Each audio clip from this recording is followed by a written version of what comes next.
A flood of memories washed over Eric. Him at 5, in knee socks and a sweater vest, trying not to fidget while grandmother lectured all the ways he was expected to fulfill his destiny as the heir to the family fortune. Nina, his younger cousin, listening curiously while she tugged at her braids and clutched a stuffed panda. Eric at 11, arguing over playing fucking polo in Westchester instead of baseball in Central Park like he wanted. Like his father, deceased just a few months prior, had promised. Nina had cried and been shuttled to her etiquette lessons. 18, howling his decision to attend Dartmouth instead of Princeton like the rest of the de Vries clan. Nina, watching with wide eyes while she focused on her homework. She would attend Smith, of course, like her mother, Violet. And the last time, 22, fresh out of school with a degree in English instead of finance, Eric was expected to take the reins of the family business, but instead he gave it the finger and went to Harvard Law instead. He had enough money in the trust from father's death to pay for it himself. Okay, so it wasn't much of a rebellion, trading one white-collar career for another. But he did it himself, and did it without being held under the cranky, wrinkled thumb of the resident tyrant of the Upper East Side.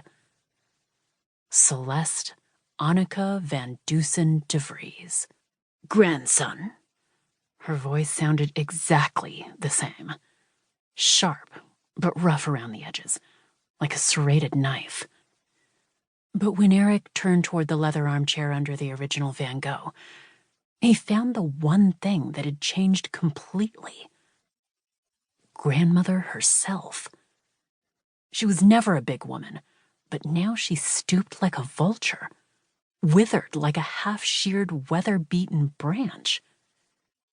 She wore a scarf around her head, Hermes, no doubt, though wisps of white hair slipped under its edges.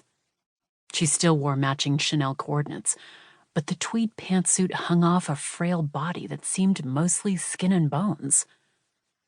When she breathed, something rattled in her lungs from across the room, like a brewing storm.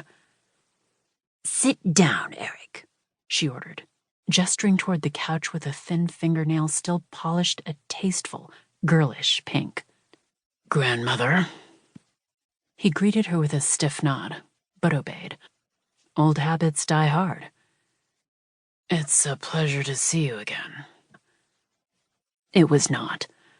But Eric's manners were too well entrenched to say anything else. He might not have forgiven her for what she did, but he was too well bred to be rude. Fuck.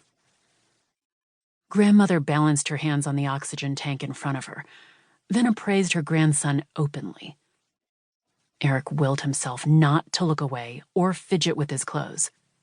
"You're a man, Eric. Remember that."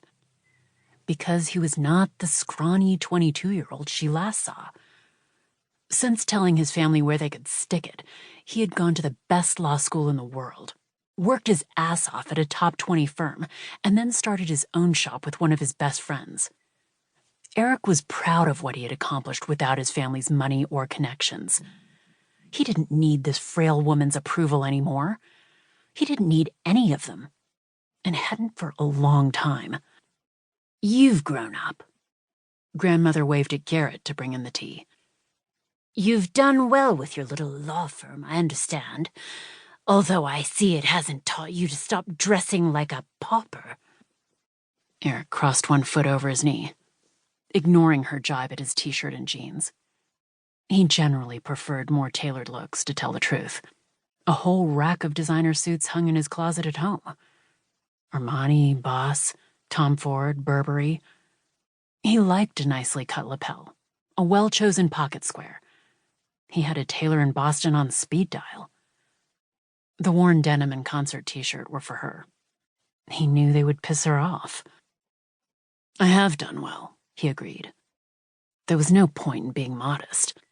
Since he, Skylar Crosby, and Kieran Beckford started Copley Associates 2 years ago, the firm had gone from 3 attorneys to 10, and they were looking to hire 2 more.